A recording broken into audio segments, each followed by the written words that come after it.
Welcome to the Basic Bee podcast, a show for the wannabe SEO savvy service providers among us, for the coaches and consultants who dream of becoming known for their storytelling skills, not to mention the solopreneurs who straight up need to master all things social proof to increase sales. After a little reluctantly fully committing to this online world of business, I quickly realized I needed to get people to come to me. I needed to tell them I was here and how I could support them. I dove headfirst into social proof, which led me to SEO, which led me to storytelling. And now it gives me great joy to share what I've learned with other business owners so they skip the hard stuff and ease straight into sales. This podcast gives you expert insights, actionable takeaways, and casual convos with some of the online world's best and brightest experts and strategists. I think that's enough of an intro, so here we go. Hello and welcome back to the Basic Bee podcast. I am so excited to have you here, and I really am just so grateful that you're joining in, whether it's YouTube and you're watching the video or listening to the podcast over there or joining us from whatever of the thousands of podcast platforms exist. Thank you so much, and you are in for a treat because today we're going to be talking to my girl, Sarah Weiss. We're going to be talking about our stories. So how we went for being like, at least in my case, and we'll find out about Sarah's, like quiet, shy, reserved, goody two-shoes, like star student, didn't miss a day of school, that kind of jazz, to now we're like loud and proud business owners here to honestly like do that for ourselves, but also to bring you along in this journey and encourage you to do the same. Take up space and just, be here and own it. So quick intro for you. Sarah is a content and video marketing strategist specializing in short form video like TikTok and Instagram Reels. She gets brands and business owners visible online using the power of video so they can tell their stories, sell their ish, and feel good while doing it. When she's not nailing it on TikTok, she loves going to wineries with her hubby, cuddling her dogs, I'm here for that, and jamming out to Broadway show tunes. I also want to just let you know we are migraine buddies over here. Sarah, hello, my friend. Hi, thank you for having me. Of course, I'm honestly just so stoked about this topic. I was telling someone earlier because this totally just supports the mission behind the podcast. So thank you so much for being willing to join me and talk about all this stuff. Yes, I'm here for it. I'm so excited. Okay, but before we do that, I'm going to hit you with my heavy hitting question that there's no wrong answer. So just deep breath there, and I would just love to hear your thoughts. Which do you believe is the most important for sales? SEO, storytelling, or social proof? Oh, that's hard. SEO, storytelling, or social proof. I'm going to go with storytelling, and I'm going to cheat here, but because I think that you can incorporate social proof into storytelling. I like it. And I think you need both. I love it. Everyone's had a different answer, so this is so good. I love just hearing like the thought process behind it. Well done. Yes. Bravo, my friend. Thank you. So as you were talking, I was remembering my life, and like I have curly hair. It's really big. I wore it in a ponytail until I was like in my mid-20s. And then another thing is for me, like my boobs popped up out of nowhere when I was 8 years old. And just even like you were saying, like taking up space, having that external noise about you shouldn't be taking up space. You should like shrink yourself. And like you said, it's not just from a physical perspective. It's also that emotional and mental. And like I was the smart kid. So don't be too smart. Don't be too much of this. Don't be too much of that. Yeah. And I was also a curly hair girl. I mean, you can kind of see here, but I would do things to conform with other people. Like I got the cheese straightener. And yes, like, I feel like I got boobs and curves very early. And so like that kind of stuff just makes us retreat even more. Yeah. And I know, like, I don't want to downplay, there's all kinds of people, but like, we are two women. These are things that happened to us, and it shaped and influenced who we were and the journey that we took to becoming who we are today. So it's the one thing that's really refreshing is like, we're not alone. And that is one of the big things that I harp on time and time and time again. You're not alone. No matter what you're going through, no matter what you think is just like a unique to you experience, it is shocking the number of people who have actually had something similar, or they can at least relate and understand and hold space for you and be like, yeah, I remember feeling something like that.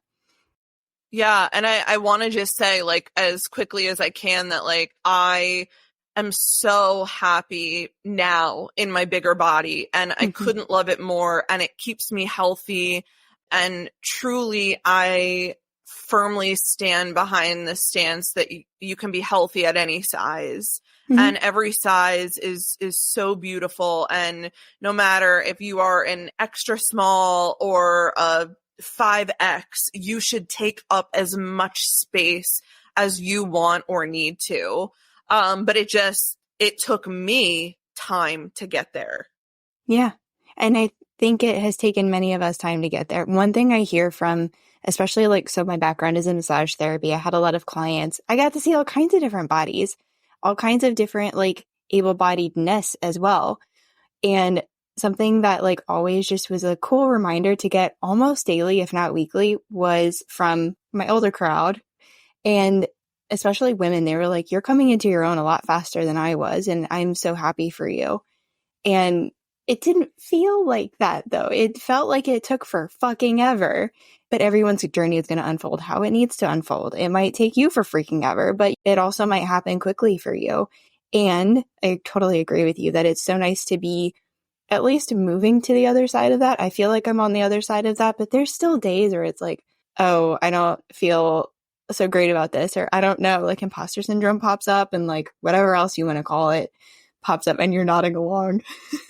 Yes, it's so true. Like, I feel like when I got to grad school, which was like 22-year-old Sarah, I very much had to adopt the fake it till you make it. Yes. And I know that people have certain views on that, but I think it really worked to my advantage with just my personality and my disposition, because it made me realize that I can do friggin' anything. That truly nobody is 100% prepared 100% of the time. But if you are confident and competent in what you are doing a little fake it till you make it is really not bad. No, it's not. I could not agree with you more, because even something that happened with me is I'm introvert. I'm super shy. I need my away from people in this time. And yet I moved a ton. I was constantly the new girl. So not only was I the goody two shoes, the smarty pants, I also moved a lot. So I had to make connections, and I'll never forget it. My friend Michaela, we must have been, I don't know, 12, 13 years old, somewhere around in there. And one thing I would always do at a new school is like, I would hang back. Like, I was the wallflower. I'm already pasty enough, so like me blending in with the wall is not a stretch. Like, it's not a stretch over here for us. So I was just like, I'm going to observe. And I would observe and see, I was really analyzing, like, who could I maybe be friends with? Who, like, do I feel like I click with? And I was just watching what they were doing with other people. Like, are they nice to people? Do they also seem to be smart? I don't even know what I was really analyzing, but to me, like, reflecting, that's what I'm thinking. And Michaela was like, once we had been friends for a couple of years, she's like, yeah, we really thought you were just like a stuck-up chick. And I was like, I could see that. But it really made me aware of what other people were seeing. So I was over here just being like petrified by myself, trying to figure out who my people were. And they thought I was stuck up. So that really helped me, just like what you're talking about, fake it till you make it, reach out a little bit faster, say hi. I got real good at complimenting like hairstyles, clothing, accessories, any kind of office supplies. You're my people. But like, that was my entry point. Or even like, one thing I talk about a lot is that I didn't have a problem with people copying my homework, but I was going to tell you how I got the answer, because I want you to like come with me. Like, I don't want you to just, here's the answer, like copy my stuff. Like, let me show you. Like, it's not that hard. You could do it too. And here we are with me still doing that. Yeah. And I was also a musical theater girly, which I think also works to my advantage now with showing up on video and being a business owner and being a content creator, because it's still me. If you talk to me in a one-on-one capacity, it's still me. But it really helps me separate Sarah, the content creator and business owner, from Sarah, the human to her core, which is another really important thing that I've been working on, which I think, like, going along with this conversation, it's like, we have probably equated us as a human to our core to so many external factors, but they can really be separate entities, which I think serves us more. Yeah. Speak more into that. So like, okay, Sarah, the content creator who's showing up on video, and Sarah, just like the human that you would like hang out with IRL. Like, say more about that. Yeah. And I mean, this has become really important for me to start differentiating because, for example, say I work really hard on a video and it tanks. Mhm. I would make that mean something about me to my core when it's really not. It has nothing to do with me to my core. Or say something is really going crappy in my personal life. I would make that mean like, well, maybe I'm not competent enough to lead as a business owner. When in fact, that has nothing to do with me as a business owner.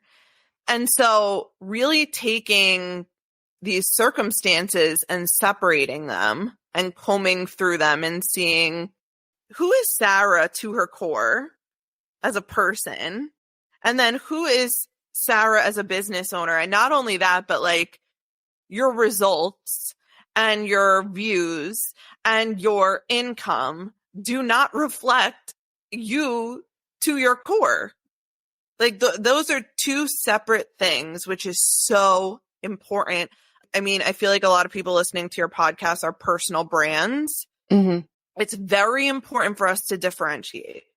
Yeah. And it's almost like what I'm taking away from what you're saying is that the elements of myself that I am bringing forth on social media or in any content that I'm creating, it's certain pieces that I want people to see because I want them to know that like, hey, as a business owner, as a service provider, I'm going to be able to do blah, blah, blah for you. This is how I'm going to show up. This is how I'm going to operate. This is what you can trust me with and rely on me for.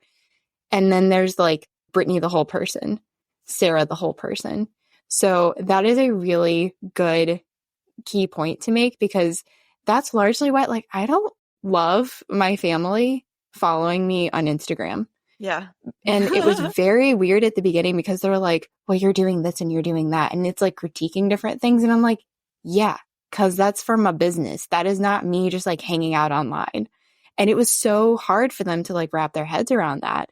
So I'm calling out specific things for a purpose so that I build my business, call in the right clients, deliver things, make money.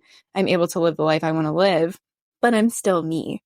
Yeah. And I want to be really clear that like I'm actually a content creator and a business owner that does share quite a bit of behind the scenes of my life. Like I'm very open on social media about like my chronic illnesses. Like I have fibromyalgia and chronic migraines. I'm very open about like, I don't know, just like quirks that I have. Like I'm extremely dog obsessed. I have 2 dogs. We're almost always fostering. I'm a huge Broadway musical nerd. Like I do bring in bits and pieces of my personal life because as a personal brand, that's important. That's going to differentiate you from the thousands or millions of other people that are doing what you're doing. But there are certain parts of my life that my audience has no idea about. Mm-hmm. And that's okay. There can be duality in all of it. You don't need to share every single scar and wound and event that is happening. You choose what goes out into your corner of the internet.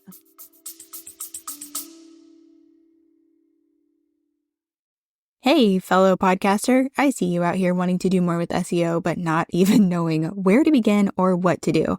Oh, and yeah, there are loads of episodes you know you should be blogging about, but like, how? I saw so many conversations just like this happening around me, and one day I just thought, I'm a podcaster, I'm an SEO show notes writer, I should make a resource. So I did. And now you can grab the SEO podcast show note and blog post templates. You get everything you need to go from podcast idea to SEO optimized podcast show note to SEOified blog post, which means you've got 2 long-form content pieces out here marketing for you 24/7. I even included video training so you know exactly what goes where and how to incorporate SEO for your podcast ASAP. Click the link in the show notes and grab your templates today. Yeah, and I think sometimes it's really hard for people to figure out what those things are. Mm-hmm. but the choice is your own. Sarah's going to do what Sarah's going to do. Brittany's going to do what she's going to do. And you get the choice to do whatever feels good to you. This at least has been a really good piece of advice for me. So like, take this if it fits for you.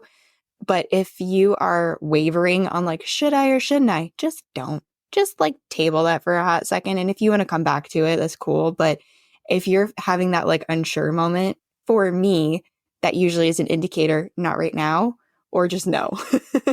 Yeah, 100%. And like the thing with sharing about yourself, and this totally goes back to feeling safe being seen, is like sometimes it's not going to feel 100% comfortable at first. But I don't want you to misinterpret that as like, ooh, that's unaligned or that's icky or I'm never going to do that again. Because a lot of the time, things that are uncomfortable for us mean that we're growing and stretching as business owners, as brands, as content creators. If you do it over and over again and you're like, I'm still getting this icky feeling, please stop doing it. But I always like to tell my clients that like, if you feel uncomfortable at first, it's a good thing. I don't know about you, but when I do things that are new that I know are going to stretch me and grow me and like make me go to that next level as a creator or a business owner, it's real friggin' uncomfortable for so many different reasons, right? You don't know what the result is going to be. You don't know if you're putting in all this time and effort for nothing. You don't know if you're going to get hate. Like there's so many factors. So feeling uncomfortable is totally normal. Yeah, I couldn't agree with you more. And actually the moment that's coming to mind, and I wanted to ask you about this, like the moment that's coming to mind for me for like when there was one moment when there was a big shift, interestingly, was when I changed my Instagram profile from being Brittany the massage therapist to Brittany the SEO and case study copywriter. That was it was an identity change for me. Mm-hmm. And I had a couple of those actually, now that I'm thinking about it. I was the straight A student. I was the smart girl. I was the one that everybody thought was going to go off and get like 15 degrees because I love learning and I'm actually pretty good at it and I just love it. Like I could eat that stuff up. But I didn't go to a 4-year college. I didn't get into one. So that was a huge pill for me to swallow. But I went to community college. I went to a technical school to become a massage therapist. And then I wore that identity and I was so happy with it and I was so good with it. And I still love it. And some things happened in my life and I needed a job that had a little bit more flexibility. And I learned that I loved copywriting. I was really good at it. So here we were. And I was like trying to toe the line between both worlds and be like, I'm a massage therapist. I'm a copywriter. I'm a massage therapist. I was causing so much confusion. And I just had one day where I just had to like have a come to my senses moment. And I was like, all right, my massage practice is doing great. I do not need to grow that. But if I don't start telling people and being really clear that I can help them with SEO and copywriting and case studies, they are not going to know I exist. They are not going to be able to find me. I'm going to feel like I'm failing. So I just need to publicly claim this, put it out there, and let's see what happens. Sure enough, that one big change that I made, which was that, bold part of your Instagram profile, I put SEO and case study copywriter. I cannot tell you the amount of people who find me because I put that in my profile, who find me for collaborations, who find me and then we're friends, who find me and then they become clients. It was the best decision I made, but it was a big internal shift, a big identity shift for me. So what I want to know from you is like, was there any moment like that for you, with this evolution from little Sarah to like now business boss Sarah that you recall? Yeah, I want to bring up two scenarios like that immediately came up. So the first one is when I was a speech therapist. I don't know if I mentioned that. I used to be a speech therapist. That was my whole identity. Like people would ask me like, what are your hobbies? What do you like to do? Like I truly couldn't answer it. I'm a speech therapist. I could talk all about speech therapy and my clients and what I do for my client. Like that was my whole identity. And it was like looking back now, like I served the heck out of the people when I was a speech therapist, but I feel bad for that version of Sarah because like she couldn't name a hobby. She couldn't name something she did for herself. When I became a business owner, like I was just talking about, like I am so intentional about separating the two. because I'm really trying to nurture like the human being that is not attached to a job, that's not attached to anything. Like, what does she enjoy? What does she like? What does she stand for? That is so important. And another situation that literally recently came up is I had in that SEO rich place on Instagram, your name section, which if you guys do not have what you do in your name section on Instagram or TikTok, in the terms that your clients would search for, please message Brittany or I and we will help you. We will. I recently added something to that place on my profile and it was scary for me and it felt really uncomfortable and borderline icky at first because of the industry. Mm-hmm. But I just had in my profile before, it said Sarah Weiss, content marketing and TikTok strategist. But when clients work with me one-on-one, we always work on their offers, their offer suites, adding income, like things that a business mentor would do. Mm-hmm. So I was talking to the girlies in my mastermind and I'm like, I'm feeling really icky about this because I don't know how people are going to perceive me calling myself a business mentor or a business coach because the industry as a whole, people have very harsh views about. Yeah. And my mentor said something that totally stuck with me. And she was like, you cannot take responsibility for a whole industry. And I'm like, mic drop. I cannot take responsibility for a whole industry, nor is that something that I ever want to do. The way that I run my business as a business mentor could be totally different from Karen or Susan or Alexis, and that's fine. I made it mean something about me that it didn't need to mean, and I changed it, and I was like, this feels so aligned because this is actually what I do once people enter my world. I love that. I'm so happy for you. And as you were sharing Thank that, you. it's so funny, isn't it? That like the Instagram stuff is like, it's so public and you're claiming it. I mean, I've got like 2,000 something followers, but it feels so big and so public and like everyone's going to see this and everyone's going to have a thought and everyone's going to come after me. And it's like, yeah, not really.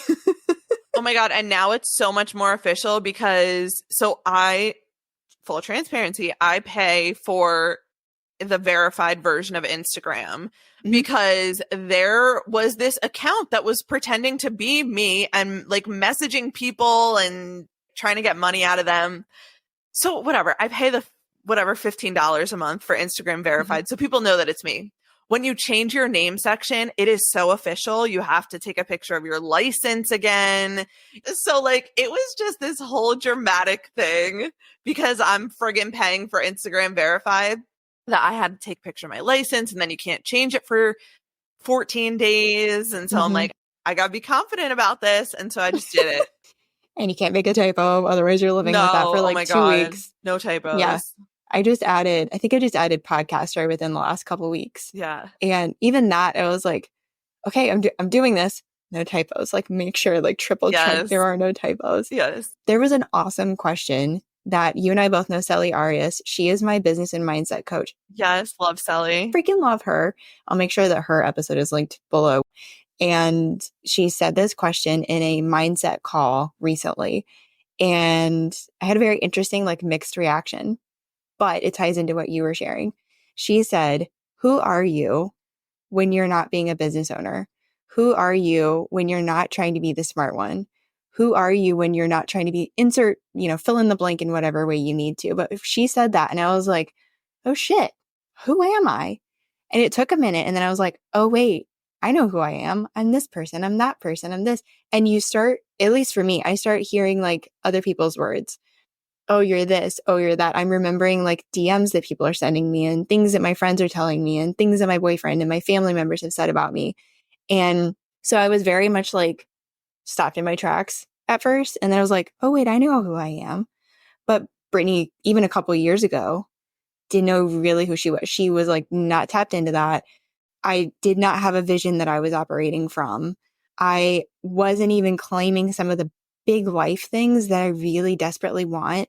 and I knew all along that I wanted, but I had not even claimed that for myself because I didn't want to lose this person. I didn't want to not have this thing.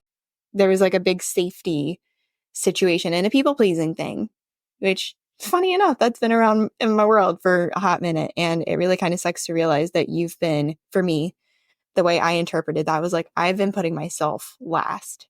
I haven't even made the freaking like list. I'm not even on the to-do list. I'm like, yeah, sure. Okay, you're over on like the 10th book over here in the corner, like Yeah. covered in dust. That was not a good feeling. So definitely for the last 18 months, I've been so intentional with tapping into like, what do I want? Does this match where I want to go? Is this going to help me get to that thing? Is this going to help me get to a goal? Is this going to allow me to do the things that I want to do and, impact people's lives in the way I want to, and even just like impact myself and my life in the way that I want it to? So I would highly encourage you, if you've never been asked that question, if you've never contemplated that, pause, give yourself a minute to like at least think about it. If not, journal about it or something. For me, like writing is really cathartic. Even going back to what you were saying, like didn't know what hobbies you had. I was so into my work. I was so into helping people. I would talk to anyone. It was really comical. I went in for like an OBGYN appointment, came out with a massage client. I love that. Oh, I love my doctor. And I would go into the grocery store and like, the cashier's like rubbing her neck. I'm like, what's going on? Tell me, I'm a massage therapist. Like, I just wanted to do that. So I completely relate to you saying that.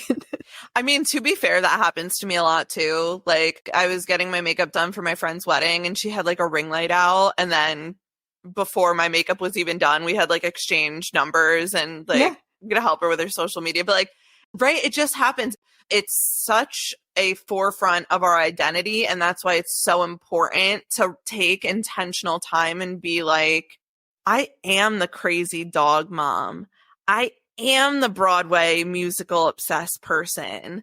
Like, I am all of these things outside of my business. Yeah. Ugh, that so lands. Okay. Before we like wrap this lovely thing up with a cute little bow, do you have any other like final words for someone who is, maybe they're not quite to the point where we are? Maybe they're still like, I don't know, I'm over here in my bubble and I don't want to like disturb the peace and like I feel safe and all that stuff sounds scary. Yeah. My advice to you is don't wait. For me, the confidence came after I started showing up, not before.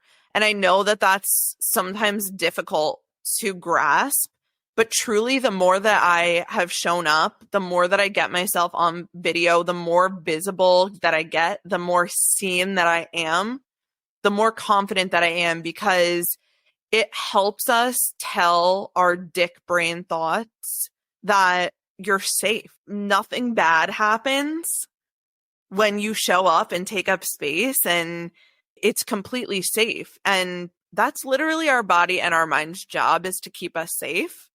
So like, go and prove to your body and your mind that like, it's all good. Yes. That, and I'll just like piggyback on that. Yeah. One thing I love talking about is I have a happy folder. It literally lives on my desktop. You best believe I am taking screenshots all the live long day and dropping them in that happy folder because I have that mind chatter still come up. Sarah has that mind chatter still come up. But all you have to do is be like, oh, I have evidence. I have the receipts. Let me go look at them. So keep those receipts, find them, keep them, and make sure they're easily accessible wherever you're going to have them live. Because that's all your brain needs and that's all your nervous system needs to be like, oh, okay, right. Like that's just a story. This is the actual proof. So many stories. We tell ourselves so many stories. I'm an amazing storyteller in my head. Yeah, literally. So great. Okay. Thank you so much. I'm so excited that we had this conversation. But let's say people are listening and they're like, because I would be doing this. They're like, I want to go be friends with you, Sarah. Where can they find you and all the good stuff? Yeah. So please come be friends with me on TikTok and Instagram at On Brand by Sarah. And I'm going to send Brittany the link to my free private podcast, which is called The Social Media Sales Funnel for Coaches and Service Providers. And it literally helps you to show up, all starting on TikTok. But we go through Instagram and collabs and all the mindset drama that goes along with it. It's completely free. Listen to it while you're taking a walk or doing the dishes or any of the things. And I'll send you the link for the show notes. Yay. I will make sure that's linked below. I love a good private podcast. I am very here for this. You told me about this and I was like, oh my gosh. So yeah, go make sure to check that out. Go be friends with Sarah. I say that all the time. So I was laughing so hard when you said that. Yes. I love it. Thank you so much. Like, I'm almost speechless. I'm just so glad that we did this. Yes. Thank you for having me. And to anybody listening, like, please feel free to come into my DMs. And seriously, this is the last thing I'll leave you with. If your name section does not have good keywords of what you do, you better be in mine or Brittany's DMs.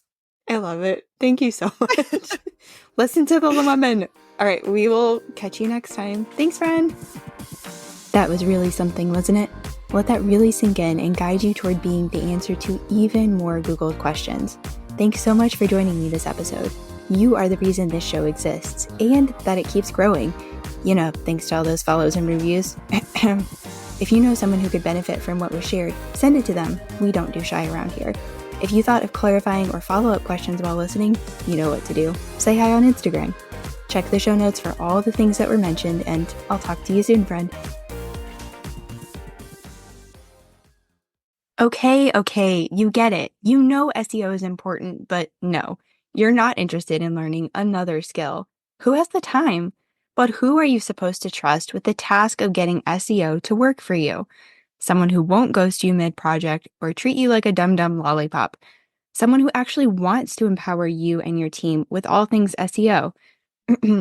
Hi, yes, it's me, Brittany, and you are the person I created the SEO packet for. You're curious, you want to understand this thing better, but like only a little bit.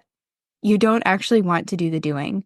This way, you get the key SEO stuff super fast, and you get support throughout and beyond the project. No more letting Google gift you the wrong SEO strategy. Time to put the right words in the right places and get found online by the right people. Find all the info you need below.